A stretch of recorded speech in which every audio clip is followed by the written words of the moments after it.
Hello, it's nice to meet you, and welcome to the very first episode of It Had to Be Said, a satirical and definitely fake news look at our dysfunctional human family.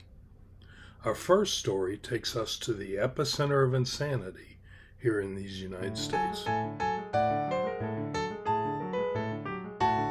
Wanda Klopp, a self-described born again and again and again evangelical, and mother of a first grader in a large Florida public school system, knew that she had to take action when she learned that her child's arithmetic class included teaching the number 6. "My God, I was appalled when I heard that," Mrs. Klopp explained. "Everyone knows that 666 is the number of the beast, Satan's number. Well, if you teach children the number 6, then it's just a matter of time before, when they're made to do some infernal operation, such as multiplication or counting or such, that they will form 666 and lose their souls to the devil. It's just best to get rid of it altogether." Top Florida officials expressed support for the effort. "Here, in the most freest and educatedest state, we are fully supportive of parental rights in screening school materials and lessons. One of our parents has brought a well-thought-out objection to a suspicious, possibly woke, digit, and we are going to do right by her and all of our kids. Henceforth, we will remove 6 from all instruction in our public schools." In response to a reporter's query, he clarified, "No, it's not just math class. All of our curriculum will be adjusted to remove the offensive digit.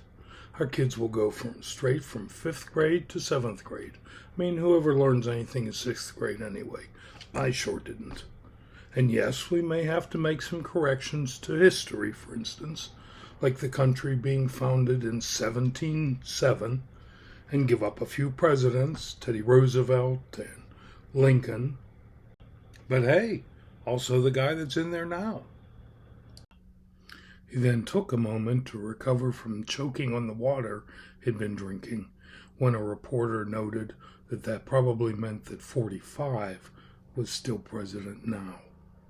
The official went on to describe efforts the state will make to upgrade all clocks with faces that omit the offensive digit, and also ordering special cell phones from North Korea that leave the number off. "Should cut down on spam calls," the official remarked proudly. He continued, "Obviously, the month of June is gone, along with a lot of years. We're thinking of doing a lottery to randomly reassign a new non-6 birthday and year to anyone with that X number. Should be fun for all involved." Another ambitious aspect of the change involves sports organizations. You know, kids often watch football with their dads. Here he paused to respond to a yelled, "And moms," from the audience, angrily retorting, "Not in Florida, lady. We're not into that kind of perversion." Or was I? So we're working with the NFL and the NCAA to remove that number from all players' jerseys and to change the scoring. In games played in Florida, touchdowns will now award 0 points, while the point after kick will give 7. Also, kicking 2 field goals will either award 5 or 7 points. We haven't hammered out the details yet. And the fields will be a lot shorter, since we're going to cut out every yard that has a 6 in it, going both ways. So, more exciting games. When asked what age people will be able to get Social Security after the change, he responded belligerently, "I think that's pretty obvious and irrelevant. We'll be getting rid of Social Security when we have the White House anyway."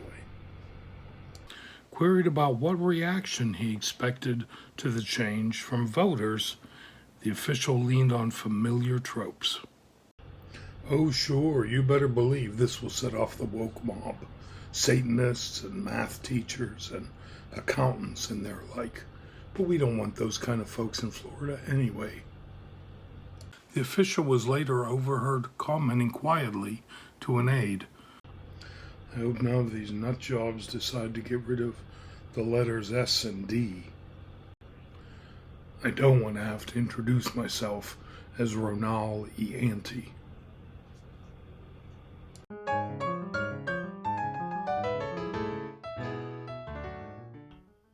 Earlier this year, 98-year-old Jimmy Carter checked himself out of the hospital after a long illness to spend the remainder of his time at home with his family. Many expected that there would soon be sad news about the beloved philanthropist and former president, but 6 months later, he's still hanging in there. One man says he's not surprised. Self-proclaimed Christian mystic Reverend Peter Paul James, who claims to have regular conversations with God, said that he was recently told by the Almighty that there were no plans to bring President Jimmy Carter home anytime soon, if ever. Not because the former president is not worthy of heaven, just the opposite. He's too darn good. Yes, the Lord confided in me that while he would dearly love to have Jimmy by his side, St. Peter has been lobbying mightily to leave the beloved former president here on earth a while longer. He told me Blessed Peter is just a mite jealous of my child Jimmy, it would seem, especially his glorious legacy of charitable work, the Reverend said. James explained that he also spoke with St. Peter directly, who told him, Holy smokes, there was no such thing as charity or philanthropy when I was down there. We were all just struggling to catch a damn blessed fish, so not to starve ourselves. So how do I keep my place at the big table up here when someone as special as Jimmy Carter shows up?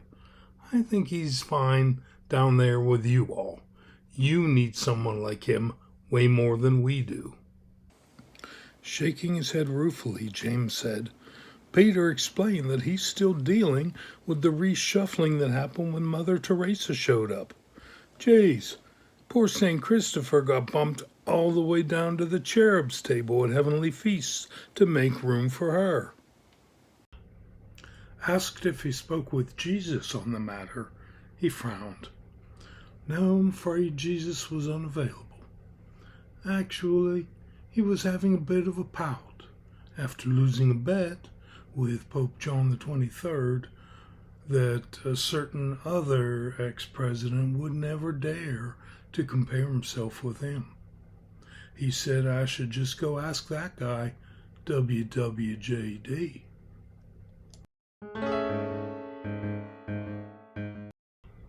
Our third story takes us across the pond.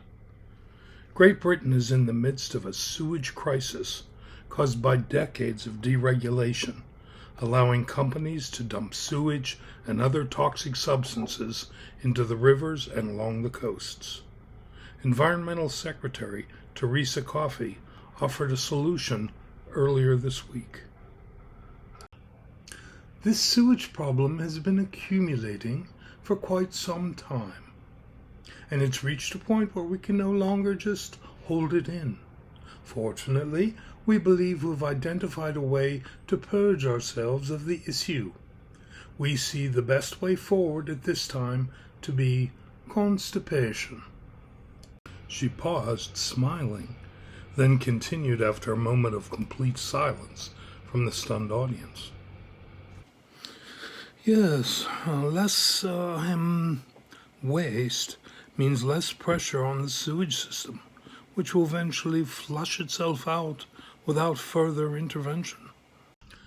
Asked how she expects a nation of 60 million to all hold it in for some unspecified amount of time, she laid out the government's detailed and well-thought-out plans. Yes. Forthwith, all laxatives will be removed from chemist shops. They will be listed temporarily as Grade A prescribed substances. Prunes as well.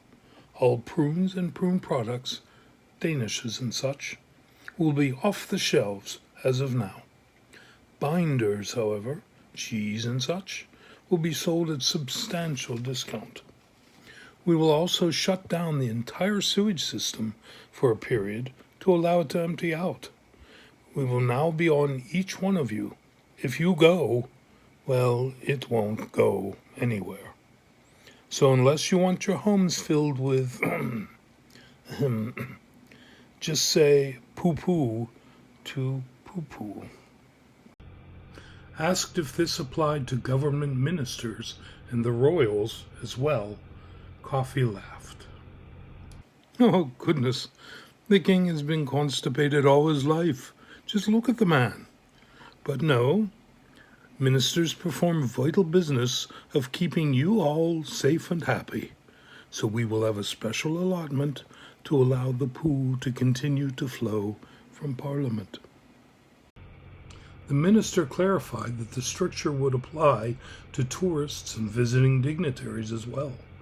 Shortly afterwards, the White House press secretary announced that the president's plans to visit the newly crowned king were on hold. The president has a bit of a stomach bug, and, well, we thought it would be best to hold off taking that to England right now.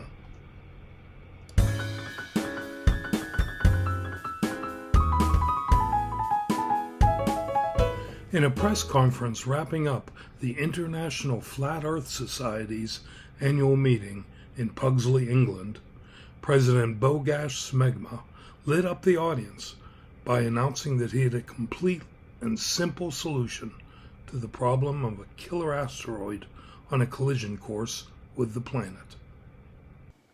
This is something those round earthers would never think of because, well, they think the Earth is round. Smegma described his plan in detail. Since the Earth we live on is flat and has a backside, which is also flat, all we need to do is put some rocket engines scattered around down there. If an asteroid is on course to hit face on with the Earth, well, we just shoot off some of those rockets, just enough to tilt the planet so the asteroid slides right on by. Just like Keanu Reeves in Matrix when he twists and all those bullets miss him. Then we can shoot off the opposite rockets to return the Earth to its previous inclination. Simply genius, declared Lipidos Kalamata, the self-styled first citizen of the Galactic Empire of Andromeda, a society based in Orlando, Florida. We're all safe now. It's such a relief. It's only a shame that the dinosaurs hadn't thought of this. If they had, they'd still be around now, and we could all be riding on triceratopses. He clapped excitedly. Asked if the society would be enacting his plans, Smegma clarified. Oh no, we don't actually do anything. We just come up with these ideas. It's up to other people to make them happen. I really hope they do, though, for all of our sakes. Hey, thanks for watching. I hope you enjoyed my stories. I'm sure I don't need to tell you all about liking and subscribing and such, but I hope you'll come back for the next episode of